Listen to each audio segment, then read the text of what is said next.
अम्मा बाद फ़अऊज़ु बिल्लाहि मिनश्शैतानिर्रजीम बिफ़ज़लिका बिस्मिल्लाहिर्रहमानिर्रहीम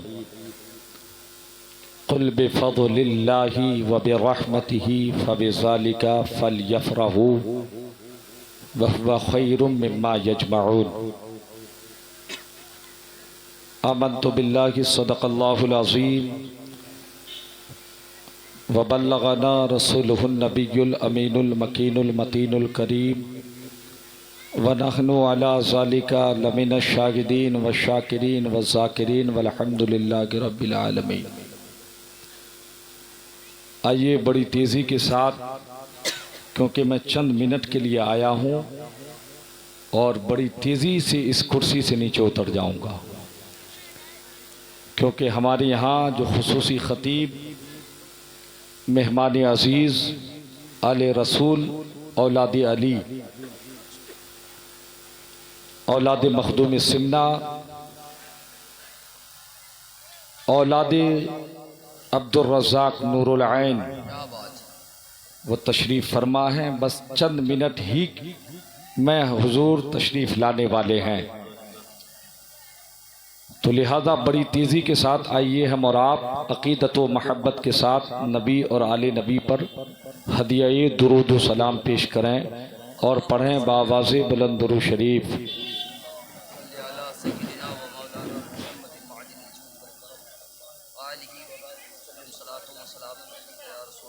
सल्लल्लाहु तआला अलैहि वसल्लम। हमारे जो रज़ाकरान हैं, बिलखुसूस मैं उन सभी नौजवानों का शुक्रगुज़ार हूँ जिन्होंने आमदे मुस्तफ़ा आमदे रसूल के नाम पर इस जलसे को सजाया है। हज़रात, किसी के भाई, किसी का बेटा, किसी के रिश्तेदार रोड पर उधम मचा रहा है। इन्हीं नादानों की वजह से अहले सुन्नत वल जमात आज हर जगह लोग निशाना बनाते हैं। सही बात है। बराए मेहरबानी उन बच्चों से कह दें, जलसा सुनने आए हैं तो बैठ जाएं, नहीं तो अपने घर में जाकर सो जाएं। सही। क्योंकि एक जलसा सजाने में हम और आपको लगता है कि दो चार आदमी मिलकर कर लिए होंगे, मगर पूछिए शकील साहब से जी, पूछिए तनवीर भाई से, पूछिए सलाहुद्दीन भाई से, सैफुल भाई से, अफसल भाई से, मुजस्सिर से, अब्दुल कुद्दूस से और दीगर उनके साथियों से। सही बात। हर एक चीज को जोड़ने में टाइम लगा और यहां पर आप आए हैं घर से खा पी करके उधमबाजी करके जलसा खराब करना शुरू। ऐसा लगता है जैसे गौसे पाक ने माँ के पेट में 16 पारे कुरान हिफ्ज कर लिए थे। ये लोग दीनो सुन्नियत को माँ के पेट से सीख कर आए हैं। अल्लाहु अकबर। जब तक अख्तर परवाज ना पड़े तो सब कोई सुनते रहे, हाथ हिलाते रहे। कोई दलील नहीं है, सही सही, बिल्कुल हक। कोई दलील नहीं है कि तुमने किसी नात खा के नात को सुनकर हाथ उठा लिया तो जन्नती हो गए। इसलिए मेरी बात कड़वी होती है मगर सच्ची बात कहता हूं। आज अहले सुन्नत वल जमात पर गैर तो गैर अपने भी इल्जाम लगाते हैं। सही बात, हक बात है। अपने भी इल्जाम लगाते हैं। इसलिए मैंने मौजू चुना है, कुल बिफज़लिल्लाह। जब अल्लाह की तरफ से कोई रहमत आ जाए, कोई नेमत आ जाए, बंदा क्या करे मालूम है ना, कि जब रहमत और नेमत मिल जाए तो उसे चाहिए रब का शुक्र अदा करे। क्या करे? रब का शुक्र अदा करे। और कुरान ने कहा ला इन शकरतुम ला अज़ीदन्नकुम, अगर तुम शुक्रिया अदा नहीं करोगे, ला इन कफरतुम इन्ना अज़ाबी लशदीद, तुम पर अजाब शदीद तौर पर नासिर हो जाएगा। नाशुक्री करोगे। अल्लाह तबारक व ताला कुरान पाक में इरशाद फरमाता है जब बंदे को कोई नेमत या कोई रहमत मिले उसे चाहिए कि उस नेमत को वो याद रखे, उस नेमत को वो भुलाए नहीं बल्कि उसको याद रखे, उसको याद रखे और साथ में उसका चर्चा करे, बेशक उसकी मतलब उसका जिक्र करे। ये दो चीज याद रखिएगा कि जब रब की तरफ से कोई नेमत हो या रहमत हो तो बंदा शुक्र अदा करे और साथ ही साथ उसका जिक्र करे, उसको याद रखे, भूले नहीं। कुरान कहता है, आज हम लोग मिलाद मनाते हैं ना, कल लाहरा चौक में अगर किसी ने पूछ लिया कि अशफाक भाई रात भर बैठे थे मगर उस बैठने को कुरान में है कि नहीं, ये नबी का जो तुम मिलाद करते हो, नबी के नाम पर जो जुलूस निकालते हो, तो ये मिलाद ये जुलूस कुरान में है कि नहीं। तकरीर तो बहुत सुनते हैं, हमारे अक्सर उलमा आइम्मा बोलते हैं, बयान करते हैं, जुलूस निकालिए, नबी के नाम पर धूम मचाइए। हकीकत है, पूछ ले, एतराज करने वाले मोतरईज अगर पूछ ले कि कुरान में इसका कोई तस्करा है कि नहीं, क्योंकि आज प्रैक्टिकली तौर पर इंसान जांचता है, परखता है, इंसान तभी जाकर मुतमईन होता है जब कुरान से उसको जवाब मिले। सवाल जब करने वाला करता है उसे कुरान से जब जवाब मिल जाए वो इंसान खुश हो जाता है कि कुरान के अंदर है। तो उसमें जितने भी मोतरिज़ है, जो हदीस को मानता हो, जो हदीस को ना मानता हो, अहले कुरान हो, अहले हदीस हो, चाहे दिगर जो भी हो, वो खुश हो जाता है। और खुश होकर क्या करता है कि नहीं, हमें कुरान से उसका जवाब मिल गया। क्या हुआ? कुरान से इसके अंदर जवाब मिल गया। अल्लाह तबारक व तआला बनी इसराइल के ताल्लुक से कुरान में आयत को नासिल फरमाया। क्या? या बनी इसराइल अस्कुरू निअमती अल्लती अनअमतु अलैकुम व अन्नी फद्दलतुकुम अलल आलमीन। ऐ बनी इसराइल, अपने दिन को याद करो। ऐ बनी इसराइल, उस दिन को मत भूलो। व इज़ नज्जयनाकुम मिन आल फिरऔना यसुमूनकुम सुअल अज़ाब, कि देखो जब फिरऔन की बर्बियत, जुल्म का इंतहा इस तरह से बढ़ चुका था कि तुम्हारे यहाँ अगर औलाद की शक्ल में कोई बेटा आ जाए तो फिरौन हुक्म देता था कि उस बेटे को मार दो। फिरौन हुक्म देता था उस बेटे को बाप के सामने कत्ल कर दो। तुम इतने लाचार और मजबूर थे कि फिरौन के सामने एक बात बोलने की तुम्हारे अंदर सकत, तुम्हारे अंदर ताकत न थी, मगर उस फिरौन के अज़ाब से मैंने तुझे बचाया। आज बनी इसराइल के अंदर जितने भी यहूदी हैं, वो यहूदी से पूछो क्या तुमने उस दिन को भुला दिया?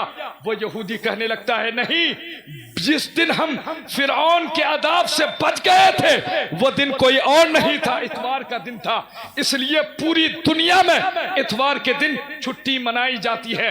ये जो छुट्टी है किसकी छुट्टी है? ये जो खुशी मनाई जाती है पूरे हफ्ते की, ये किसकी खुशी में?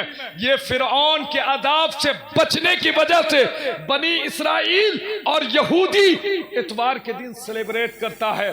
अब आइए, आकाए करीम सल्लल्लाहु ताला अलैहि वसल्लम हमारी उम्मत के लिए क्या कुरान कहता है? वज़कुरू निअमतल्लाहि अलैकुम अदाअन फखलफा बैन कुलूबिकुम फअस्बहतुम बिनिअमतिही इख्वाना।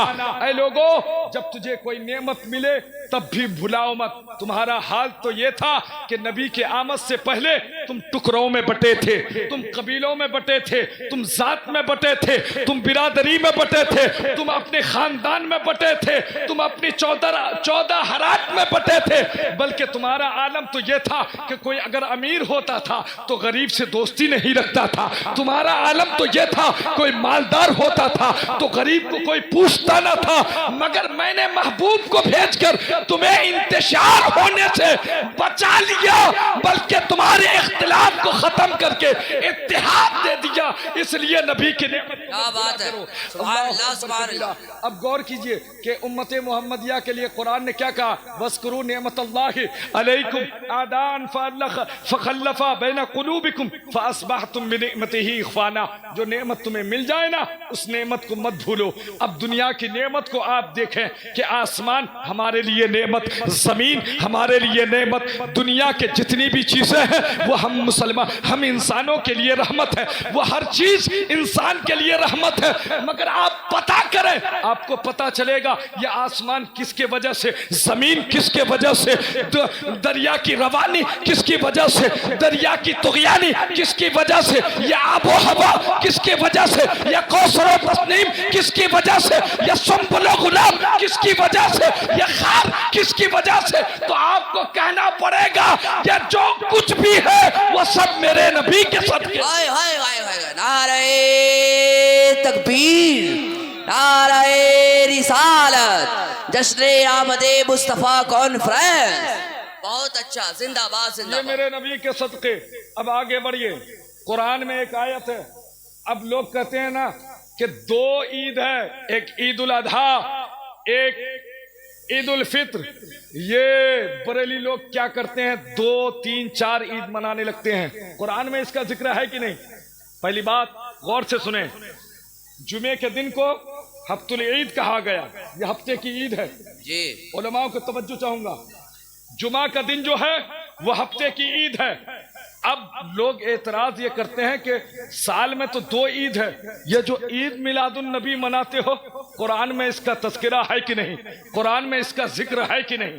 तो गौर से सुनिए, 14 पारे के अंदर एक आयत है जिसको हजरत ईसा अलैहिस्सलाम की दुआ कहा जाता है।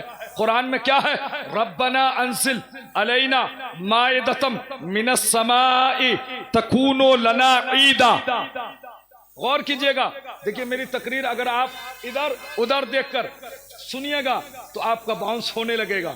गौर से सुनिए, मैं किस्सा कहानी नहीं और किसी की लिखी हुई बात नहीं, दुनिया के किसी मुल्ला के कोई बात नहीं, बल्कि मैं आपको नारे तकबीर, नारे रिसालत, मसलके आला हजरत, आमदे सरकारे गौसे आजम, आमदे औलादे सरकारे गौसे आजम, आमदे सरकारे औलादे गौसे आजम, आमदे सरकारे औलादे गौसे आजम, जश्न आमदे मुस्तफ़ा कॉन्फ्रेंस, जश्न आमदे मुस्तफ़ा कॉन्फ्रेंस, हजरत अल्लामा मौलाना सैयद मुजाहिद अशरफ साहब क़िबला। नारे तकबीर, नारे रिसालत। आने दे, हजरत को आने दे, आप लोग परेशान ना करें, बात को मिलिएगा माशाअल्लाह।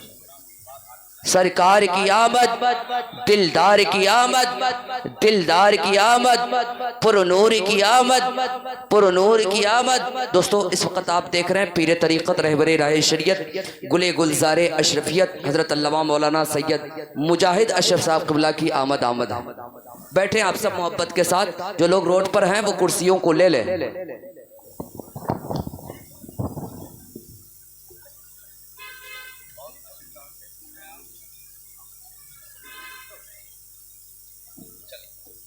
चलो बेटा, हाँ एकदम बैठ के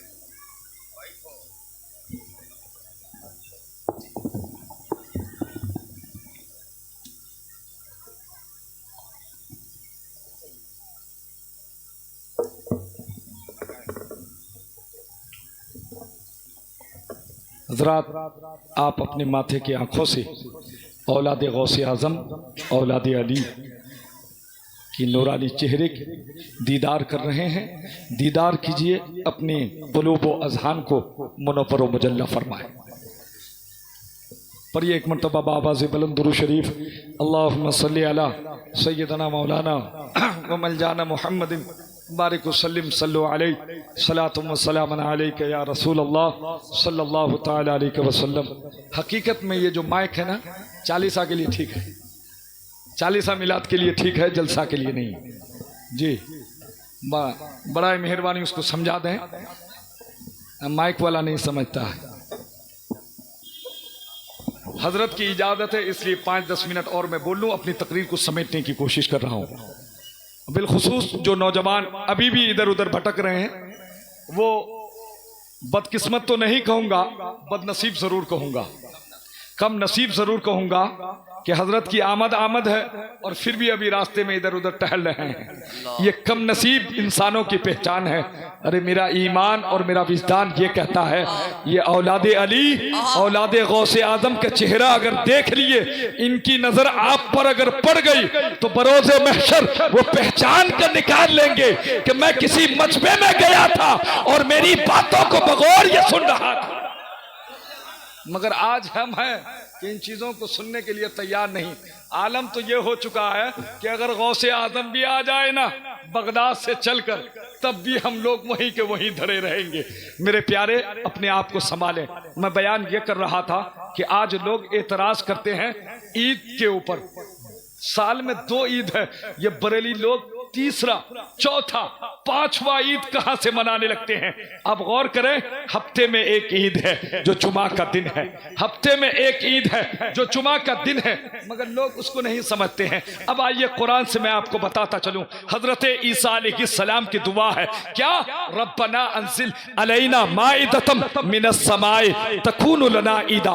हजरत ईसा अलैहिस्सलाम ने क्या दुआ की? ऐ पाक परवरदिगार आलम, आसमान से नेमत का सजा हुआ दस्तरखान मेरी उम्मत पर नासिल फरमा ताकि उसके लिए ईद हो जाए, ताकि उसके लिए ईद हो जाए। अब यहां सवाल यह पैदा होता है कि हजरत ईसा अलैहिस्सलाम दुआ किए, और एक बात अपने ज़हन में रख लें कि हजरत ईसा ने दुआ की तो माएदा दस्तरखान आसमान से नासिल हुआ, और हजरत मूसा ने दुआ की तो मन्नो सलवा नासिल हो गया, मन्नो सलवा नासिल हो गया। और मन्नो सलवा का जो बचा खुचा था वो ताबूत सकीना में है, और ताबूत सकीना का आलम यह है कि पूरे इस्राइल कौम आज उसको ढूंढने में, उसको तलाश करने में, कभी जो है फिलिस्तीन को खोदा जा रहा है, कभी जर्मन को खोदा जा रहा है। क्यों? इसलिए कि ताबूत सकीना मिल जाए। ताबूत सकीना के बारे में यह आया है कि जब भी बनी इस्राइल कौम कोई ऐसा काम, किसी काम को करता तो पहले अपने ताबूत सकीना को रख देता और रखकर कहता, मौला हम गुनहगार हैं मगर इसकी वजह से बचा ले। रब का कुरान कहता है कि अल्लाह तबारक व तआला उस ताबूत सकीना के सदके उस कौम पर आजाब से बचा लिया करता था। सुभान अल्लाह, सुभान अल्लाह। हजरात, मैं उस तरफ नहीं जाऊंगा, बस मैं आपको ये बताना चाहता हूँ, माइदा, माइदा ये आसमान से पका पकाया हुआ दस्तरखान नेमत के शक्ल में नाजिल हुआ।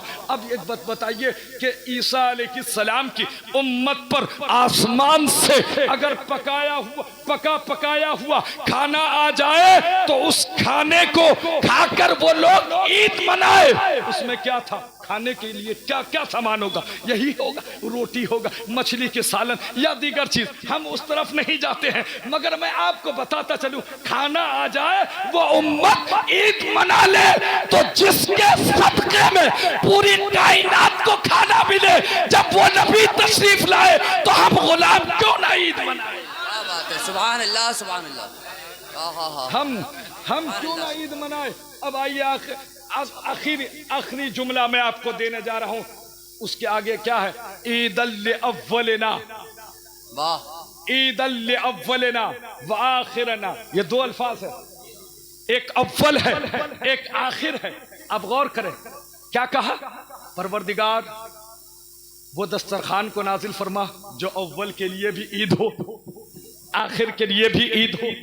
कुरान का हुक्म यह है कि जो चीज तौरात में नाजिल हो जाए फिर वो कुरान में है, तो इससे रब का कुरान हमें ये मिजाज देने की कोशिश करता है कि कुरान में नाजिल करने का मतलब यह है कि आखिरी उम्मत के लिए भी है, आखिरी उम्मत के लिए भी ये पैगाम है।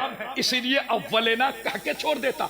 अगर उसी उम्मत तक होता, उसमें आखिरना कहा, तो पता यह चला कि आखिर कह के रब तबारक व तआला ने आखिरी उम्मत को यह पैगाम दिया कि ऐ लोगों, जब उस उम्मत पर ईसा की उम्मत पर अगर आसमान से दस्तरखान आ जाए, आसमान से दस्तरखान आ जाए तो वो ईद मना सकता है, तो मैं तो सरापा दस्तरखान सजाने वाला महबूब भेज रहा हूँ, गरीबों के घर में चूल्हा जलाने वाला महबूब भेज रहा हूँ, तो तुम ईद ना मनाओगे, हम जरूर ईद मनाएंगे।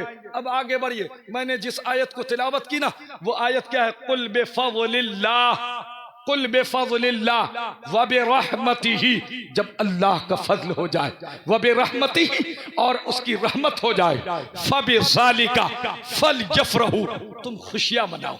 क्या करो? तुम खुशियां मनाओ, तुम खुशियां मनाओ। पहली चीज में हमें कुरान ने एक पैगाम दिया, जब रब की तरफ से नेमत और रहमत आ जाए तो जिक्र करो। क्या करो?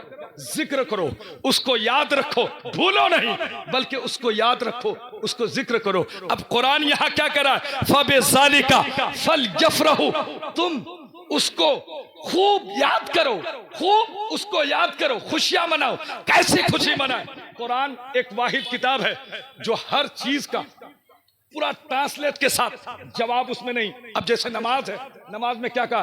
अकीमिस सलात, नमाज कायम करो। अब कोई बता सकता है, कोई दुनिया का मुल्ला कह सकता है कि नमाज मगरिब है कुरान में, नमाज इशा है कुरान में, नमाज फजर है कुरान में? कुरान ने सिर्फ इशारा किया, अकीमिस सलात, नमाज कायम करो, इतना हुक्म दिया है। ये नहीं कहा है कि तुम जो है जोहर में 12 रकात पढ़ो, असर में 4 रकात पढ़ो, मगरिब में 7 रकात पढ़ो, इशा में 17 रकात पढ़ो, फजर में 4 रकात पढ़ो। ये नहीं मिलता है, बल्कि कुरान का कानून यह है, कुरान अगर कुरान में जो चीज ना मिले वो सुन्नत के लिए छोड़ दिया गया है। किसके लिए? सुन्नत के लिए छोड़ दिया गया है। अगर सुन्नत में ना मिले तो वो मुबाह है। वो क्या है? मुबाह है, उम्मत के ऊपर छोड़ दिया गया है। नबी ने जब कहा क़िमिस सलात, सहाबा ने कहा आका नमाज कैसे पढ़े, नमाज कैसे कायम करे, नमाज कैसे कायम करे? मेरे आका फरमाते हैं सल्लू कमा रायतुमूनी उसल्ली, जिस तरह मैं पढ़ता हूँ सर सजदे में अपना पेशानी जमीन पर टेक दो, सजदा कहलाएगा, खड़े हो जाओ कयाम कहलाएगा, हाथ उठाओ तकबीर तहलीमा कहलाएगा, घुटने के पास हाथ रखो रुको कहलाएगा। पता ये चला नबी ने नमाज का जिक्र कुरान में है मगर तरीका नबी बता रहे हैं, तो पता ये चला जो कुरान में ना मिले वो सुन्नत में है, जो सुन्नत में ना मिले वो जो है किस में है? मुबाह है, वो उम्मत के ऊपर छोड़ दिया गया है। जैसे अल्लाह का कुरान ने ये ऐलान किया है, ऐ लोगों तुम्हारे लिए फला जानवर हराम है, ऐ लोगों तुम्हारे लिए फला जानवर हराम है। हराम हराम बताते बताते अब रोक दिया गया है, हराम बताने की मिकदार के बाद वहां पर रोक दिया गया है। अब पैगाम यह दिया गया है कि हराम के अलावा जितनी भी चीजें हैं तुम पर हलाल है, तुम खाते रहो, तुम पर हलाल है, तुम खाते रहो।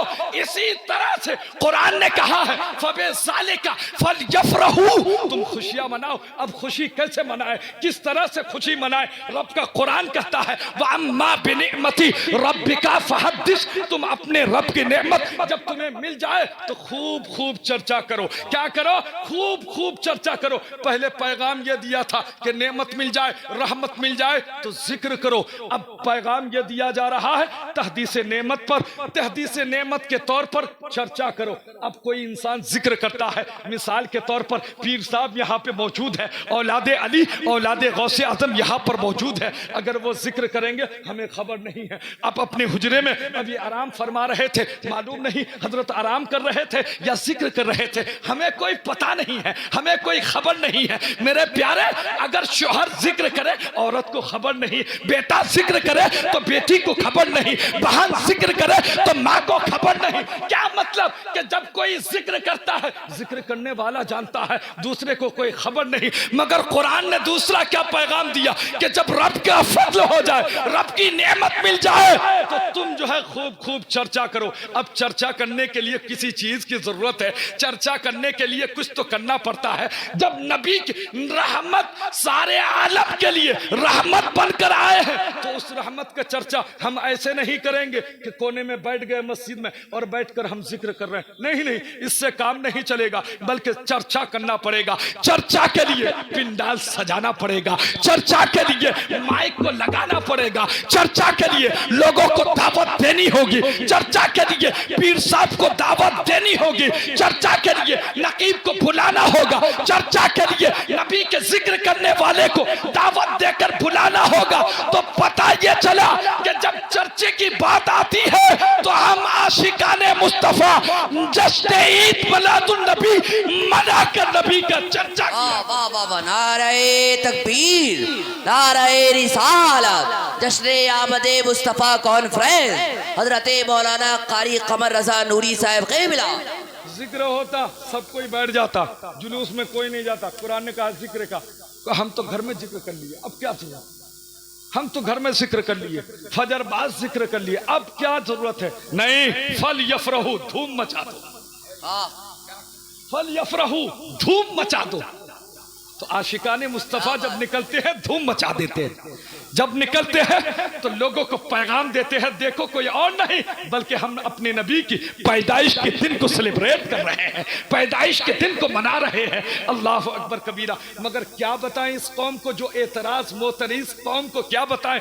आज तक ईसा अलैहिस्सलाम के ताल्लुक से, ईसा अलैहिस्सलाम के ताल्लुक से ईसाइयों से पूछा जाए, ए ईसाई बता तेरा सबसे बड़ा दिन कौन सा है? वो क्या कहेगा मालूम है? क्रिसमस डे, 25 दिसंबर। तमाम उलमाओं की मौजूदगी में बोल रहा हूँ। हकीकत यह है कि क्रिसमस यानी 25 दिसंबर को, वो दिन को अगर घंटा मिनट में देखा जाए, नहीं, सबसे छोटा दिन, सबसे छोटा दिन है पूरे साल के अंदर। सबसे छोटा दिन अगर है वो 25 दिसंबर है। मगर ईसाई क्या कहता है कि आज का दिन सबसे बड़ा दिन है। भाई ये कैसे बड़ा दिन हो गया? किसी ईसाई को पकड़ कर कहिएगा क्यों झूठ बोल रहे हो, आज का दिन तो पूरे साल के अंदर सबसे छोटा दिन है, मगर तुम बड़ा कैसे कहते हो? तो वो कहेगा नादान, घंटा और मिनट को न देख, आज तो ईसा अलैहिस्सलाम आए थे इसलिए मेरे नजदीक बड़ा दिन है। जब ईसाई के नजदीक 25 दिसंबर को हजरत ईसा आ जाए तो बड़ा दिन हो सकता है। अरे जिस दिन तमाम नबियों के सरदार आए हो वो दिन कितना बड़ा दिन होगा। क्या बात है, सुभान अल्लाह। वो दिन कितना बड़ा दिन होगा। हजरत इजाजत चाहूंगा 5 मिनट अगर आपकी तरफ से मिल जाए तो बोल दूं। अख्तर भाई आपका टाइम ले रहा हूं। माशाल्लाह। क्या हमारे सदर साहब किधर है? वहां नजीर साहब, सदारत आपकी है जी। बस 5 मिनट में। आज कुछ लोग एतराज करते हैं। अभी हाफिज अफसार साहब हजरत एक पोस्ट लिख करके भेजे, इनके पास किसी ने भेजा क्योंकि हाँ कारोबारी आदमी है। अब इनके पास हर किस्म के लोग आते हैं, तिजारत करने वाले आदमी, हर इंसान से मुलाकात होती है। तो उसमें क्या लिखा है? नीचे लिखा है आला हजरत का नाम, और उसके जवाब में लिखा है फतवाए रज़विया जिल्द नंबर 26 सफ़ा नंबर 412 या 22 ऐसे कुछ लिखा है। उसके अंदर वो लिखा क्या है? ऊपर वो लिखा ये है कि उस पे ऊपर लिखता है कि आला हजरत खुद लिखते हैं कि आकाए करीम सल्लल्लाहु ताला अलैहि वसल्लम 12 को नहीं 8 रबीउन नूर को इस दुनिया में तशरीफ लाए। अभी यहीं पे अटका हुआ है, 12 और 8 में अटका हुआ। और दूसरी एतराज ये कि तुम लोग जो उस दिन जुलूस निकालते हो तो वो दिन तो तारीख वफात है। 12 तारीख को तो हमारे नबी इस दुनिया से रुखसत हो गए, तो तुम गम मनाते हो, फिर खुशियां क्यों मनाते हो? गम मनाओ, जुलूस निकाल कर, नारा लगाकर खुशियां क्यों मनाते हो? एतराज आज के दिन। हालांकि मैं ये कोई ऐसी बात नहीं, मेरी तकरीर जब मैं जुमे को तकरीर करता हूं हजरत, तो कुर्ब जवार के कुछ लोग मालूम नहीं क्या है वो सुनते हैं, एतराज करते हैं। मैंने एक तकरीर मैं सरकार आला हजरत के ताल्लुक से कहा कि मेरे आला हजरत की जात वो है कि जब आप हज के मौके पर पहुंचे तो उस मौके पर 2 मियाँ बीवी हज के लिए पहुंचे थे। वो वाकया बयान किया कि यहाँ तुम नमाज मत पढ़ो। वो कहा मैं नमाज पढ़ूंगी, नमाज पढ़ ली। तो नमाज पढ़ने के बाद वो कहा कि अगर तुम नमाज पढ़ोगी तो तुम पर तलाक वाक़।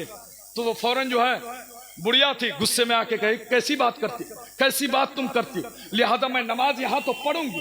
और वो नमाज पढ़ना शुरू कर दी। तो नमाज जैसे ही पढ़ी ना तो उसके बाद जो है किसी से उन्होंने पूछा, कहा तलाक वाक़ हो गई। अरब के मुफ्तियों से पूछा, कहा तलाक वाक़ इस तरह की बात मैंने बताया, तो मैंने कहा सरकार आला हजरत तक जब ये बात पहुंची तो सरकार आला हजरत ने कहा परेशान मत हो। और यह है कि सरकार आला हजरत बरेली के थे और वो दोनों लोग रामपुर के थे, इसलिए आपने सोचा मेरे घर के करीब के हैं, तो सरकार आला हजरत खुद चल कर गए और जाने के बाद उनके यहाँ पहुंचे, कहा क्या मामला है, क्या इस तरह की बात, और तमाम अरब के उलमाओं ने फतवा दे दिया कि तलाक वाक़े है। तो लिहाजा उसी चीज के लिए हम लोग दोनों दो कोने में बैठकर रो रहे हैं कि अनजान शहर में आकर दोनों मियाँ बीवी में तलाक। तो अब बताइए हम लोगों को देखभाल करने वाले कौन है? हम दोनों ज़ईफ हैं, लिहाजा कौन पुरसाने हाल है? इसी चीज को देखते हुए सरकार आला हज़रत फरमाते कहाँ नमाज पढ़े, तो फला जगह, कहा चलो उठो, लेकर गए। ले जाने के बाद वहां पर खड़ा किए और बुढ़िया से कहा बुढ़िया आपने नमाज पढ़ी? कहा नमाज। कहा एक काम करो, आहिस्ता से नहीं बल्कि ऊंची आवाज में नियत करो, उसके बाद सना पढ़ो, उसके बाद सूरह फातिहा की तिलावत करो। जैसे ही वो नियत की, सना पढ़ी, उसके बाद सूरह फातिहा की तिलावत शुरू की। इतने में सरकार आला हज़रत फरमाते हैं बस कर दो, तुम लोगों की तलाक हुई नहीं।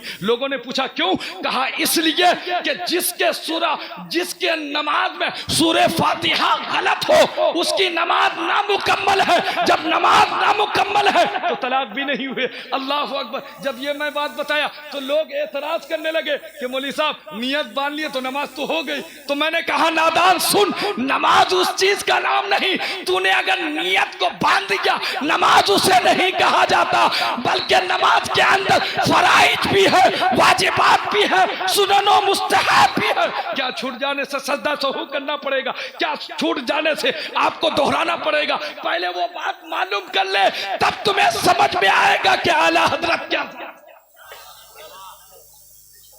वो जवाब भी देना था इसलिए मैं आज बता दिया। बस मुख्तसर में के लोग कहते हैं कि सरकार उसी दिन वफात किए, सरकार इसी दिन रुखसत हुए और तुम लोग उसी दिन खुशियां मनाते हो। अब यहां पर हजरत की तवज्जो चाहूंगा, अगर कोई लफ्जिश हो तो हजरत आप जो है मुझे इस्लाह फरमाए। लोग ये कहते हैं कि आज जितने भी लोग यहाँ पे है ना, उलमा बयान कर दिए, टाइम होता तो मैं और थोड़ी देर बयान करता, मगर हजरत को बिठाकर ये नामुनासिब है कि मैं हजरत को बिठाकर अपनी तकरीर नहीं, मेरी तकरीर आप सुनते रहेंगे। बस आखिरी बात बताता चलूं, लोग कहते हैं कि जिस दिन आकाए करीम आप लोग जो है जुलूस निकालते हैं उसी दिन वफात की। एक बात बताइए कि हम में से, आप में से जो कोई भी है, कभी हमारे खानदान वालों में से, हमारे घर वालों में से, हमारे रिश्तेदार वालों में से किसी को आज तक मलकुल मौत ये कहकर आया मैं तेरे घर पे जा रहा हूं तैयारी कर? किसी को पूछकर आया? दुनिया में किसी को पूछा आज तक? पूछा? आप कहेंगे नहीं, किसी को पूछता नहीं। फायदा जा अजलहुम ला यस्ताखिरून सातम वला यस्तक़दिमून, वक्त मुकर्ररा है, उससे आगे पीछे कुछ नहीं, कुरान का। अब गौर कीजिए, मेरे आका, हम सबों के आका, जब आप बीमार पड़े, इयादत के लिए हजरत फातिमा तशरीफ लाई, इयादत के लिए हजरत फातिमा तशरीफ लाई। अंदर हजरत फातिमा अपने बाबा के पास बैठी है, मलकुल मौत दरवाजे पर दस्तक देते, जैसे ही दरवाजे पर दस्तक दिए पूछने लगी फातिमा कौन? जवाब मिला एक साइल हूं, आका से मिलने आया हूं, का बाबा की तबीयत अलील है, वापस हो जाए, कल आए। मेरी माँ और बहनों, आप भी सुने, या आपके लिए भी पैगाम है, आप नौजवान आप भी सुने। अब फातिमा ने कही कि बाबा की तबीयत अलील है, वापस हो जाए। मलकुल मौत वापस हो गए। बताइए आज तक कोई इंसान ऐसा है रूह कब्ज करने वाले फरिश्ते को वापस कर दे? अगर मोहलत मिल जाए, किसी को वक्त मिल जाए, टाइम मिल जाए, 7 बीघा जमीन एक साथ रजिस्ट्री कर लेगा, बच्चों के नाम पर दे दिया जाएगा, माँ बाप के नाम पर दे दिया जाएगा। क्यों? कोई मोहलत नहीं, चाहे वक्त का बादशाह हो, चाहे आला हो अदना हो, सबके लिए बराबर है। मगर कुर्बान जाइए, जिस नबी के इश्क में आप तड़प कर इस जलसा को किए हैं नौजवानों, उसी आका के बारगाह में जब मलकुल मौत पहुंचते हैं, इजाजत लेकर वापस हो जाते हैं। 1 दिन, 2 दिन, तीसरे दिन आका ने फरमाया बेटी फातिमा, बेटी फातिमा तुम पर्दे में आ जाओ, तुम पर्दे में आ जाओ। बेटी अंदर तुम हो ना, इसलिए मलकुल मौत अंदर दाखिल नहीं हो रहे हैं। जुमले को आप लोगों ने जाय कर दिया, बेकार कर दिया, मेरी मेहनत बेकार। इसलिए क्योंकि मैं औरतों को यह पैगाम देना चाहता हूं, आज मेरी माँ और बहन बेटियां इस तरह के लिबास पहनकर चला करती है, बटन वाले लिबास, बटन वाले लिबास, फैशन वाले लिबास। बताओ कि वो मलकुल मौत जिस घर में फातिमा हो उसकी हया का आलम यह है कि मलकुल मौत भी वापस दरवाजे से हो जाए, और तुम्हारा आलम यह है कि तब तुम बाजार में निकलो तो अपने बालों को खोल कर निकलती हो। बताओ कल मैदान महशर में फातिमा ने अगर पूछ ली क्या शहजादियों, मैं नबी की शहजादी होने के बावजूद इतनी इस तरह से इस्तेकामत रही, शरीयत की इस तरह से पाबंद रही कि मलकुल मौत भी मेरे हया पर पर्दा डालने की कोशिश की, मगर तुम दुनिया में रहकर तेरे पास लिबास भी था, तेरे पास मालो सर भी था, तेरे पास दुनिया का असर रसूख भी था, मगर तूने क्या किया? तुम उस दिन क्या जवाब दोगी मेरी बेटियों? उस दिन क्या जवाब दोगी मेरी माँ और बहनों? तेरे पास कोई जवाब नहीं होगा। अल्लाह अकबर कबीरा। अब आकाए करीम सल्लल्लाहु अलैहि वसल्लम कहती बेटी थोड़ा साइड में चली जाओ, थोड़े पर्दे में जाओ। हजरत फातिमा पर्दे में चली जाती है। जैसे कि फातिमा पर्दे में गई ना, मलकुल मौत अंदर आए, सलाम अर्ज किया। और मैं यहाँ पर एक बात लंबी ना हो जाए इसलिए जल्दी में बता रहा हूँ कि तन्हा नहीं आए थे, जिब्राइल को अपने साथ ले आए थे, मुकद्दस फरिश्तों को अपने साथ में ले आए थे। खुशखबरी बात सुनाई गई। उसके बाद आका ने कहा इजाजत हो। रूह को निकाला गया, रूह को निकाला गया जिसमें अक़दस से। जब उस रूह को निकाला गया ना, तो रूह निकालने के बाद मामला क्या हुआ मालूम है? रूह निकालने के बाद अब वो मलकुल मौत उस रूह को लेकर अर्श पे पहुंचा। अर्श पे पहुंचने के बाद दिल गवारा किया इस पे रख दूं। ख्याल आया आका तो मेराज पर तशरीफ लाए थे, अपने नालैन से इसी अर्श को जीनत बख्शा था, नालैन से इसी अर्श को जीनत बख्शा था। तो जहां नालैन हो वहां रूह मुस्तफा कैसे, जहां नालैन हो वहां रूह मुस्तफा कैसे? फिर आगे बढ़ा, सोचा कि सिदरा में रख दूं। फिर ख्याल आया नबी तो सिदरा से भी आगे तशरीफ ले गए थे, अब उस रूह को रखूं तो रखूं कहां? लेकर जन्नत में पहुंचे। जैसे कि जन्नत में पहुंचे ना, जन्नत से आवाज आती है, ऐ मलकुल मौत, इस रूह को लेकर तुम आए हो कहां? इस रूह को लेकर आए हो कहां? इस रूह को यहां नहीं रख सकते। मेराज के दिन नबी आए थे, जन्नत को भी देख कर गए हैं, मकाम काबा कौसैन पर भी गए हैं, अवादना में भी गए हैं, फतह पे भी गए हैं। अल्लाह अकबर कबीरा। अब हजरत इजराइल परेशान होता है। परेशान होने के बाद जिब्राइल की बारगाह में आता है और आकर कहने लगता है जिब्राइल साथ में तो गए थे, मगर आलम यह है मैं इस रूह को रखूं कहां? मैं अगर शहीदों के रूह के बराबर रखूं तो भी ये इनके शान के खिलाफ है, क्योंकि शहीदों का मर्तबा अलग है, नबियों का मर्तबा अलग है। मगर अगर किसी नबी के रूह के करीब रखूं तब भी शान के खिलाफ है। इसलिए क्योंकि कुरान ने कहा है तिलकर रसूलो फद्दलना बादुहुम अला बाद, अल्लाह तबारक व तआला ने बाद रसूलों पर फजीलत बख्शी है। इसलिए मैं इस रूह को रखूं तो रखूं कहा? जिब्राइल रब की बारगाह में फरियाद करते हैं, जिब्राइल रब की बारगाह में फरियाद करते हैं, मौला तेरे हबीब के रूह को तो लाया गया, मगर इस रूह को रखा जाए कहां? इस रूह को रखा जाए कहां? रब फरमाता है जिब्राइल कहां लेकर गए? कहा सिदरा पर लेकर गया। कहा उससे आगे कहां ले गए? कहा आओ अदना तक गया। कहा उससे आगे कहां गए? कहा जन्नत पर ले गए। कहा और उसके आगे बताता गया। कहा कोई जगह उस माकूल जगह हमें मुयस्सर नहीं आया। अल्लाह अकबर कबीरा। इतने में रब का हुक्म होता है जिब्राइल तुझे मालूम नहीं, अरे जिस रूह को जहां से निकाले हो उस जगह से बेहतर कोई जगह है ही नहीं, उस रूह को वहीं पर जो है लौटा दो। जब इस चीज को आला हजरत ने देखा तो देखकर कलम उठाया, और कलम उठाकर क्या लिखा है? कलम उठाता है और लिख करता है अल्लाह क्या जहन्नम अब भी ना सर्द होगा। रो रो के मुस्तफा ने दरिया बहा दिए हैं, दुर्बे बहा दिए हैं, और कोई गैब क्या तुमसे निहा हो भला, जब ना खुदा ही छुपा तुम पे करो।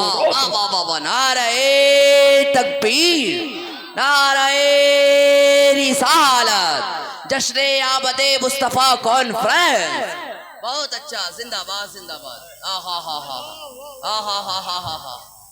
क्या बात है, जिंदाबाद जिंदाबाद। अब अगर कोई पूछ ले आपसे का हक अदा कि वो 12 वफात है, का तेरे नबी मर गया तू वफात मना, क्या बात। तेरा नबी मर गया है तू वफात मना, तू गम मना, मेरा नबी कल भी जिंदा है। आला हजरत कहता है क्या, तू जिंदा है वल्लाह, तू जिंदा है वल्लाह, मेरी चश्मे आलम से छुप जाने वाले। वाह वाह वाह, सुभान आला हजरत फरमाता क्या, तू जिंदा है वल्लाह, तू जिंदा है वल्लाह, मेरे चश्मे आलम से छुप जाने वाले। आज भी हमारा अकीदा है, नबी कल भी जिंदा थे, नबी आज भी जिंदा है, और नबी यहीं तक नहीं बल्कि ईद मिलाद कर रहे हैं, ईद मिलाद कर रहे हैं। हजरत आमिर अंसारी ने पढ़ा, नबी खुद उसके घर पे गए, दरवाजे पर दस्तक दिया, आमिर अंसारी देखकर मुस्कुराए और मुस्कुरा कर कहने लगा, आका मैं तो आपका ही तस्करा छेड़ रखा था, आपकी विलादत का जिक्र छेड़ रखा था। आका वहां जाकर आमिर अंसारी ने दुनिया वालों को पैगाम दिया कि मैं एक गरीब सहाबी आमिर अंसारी जब अपने घर में बैठकर नबी के मिलाद मनाओ तो नबी खुद चलकर मस्जिद नबवी से चलकर मेरे घर पे आ जाते हैं। ऐ सुन्नी गरीब मुसलमानों, तुम जिस जगह नबी का मिलाद करोगे ईमान ये रखो नबी वहां चलकर खुद तशरीफ लाए। क्या बात है। आहा, बस इन्हीं बातों के साथ अपनी तकरीर को खत्म कर रहा हूं। व आखिरु दावाना अनिल हम्दुलिल्लाहि रब्बिल आलमीन, अस्तगफिरुल्लाह रब्बी मिन कुल्लि ज़ंबिन व अतूबु इलैह।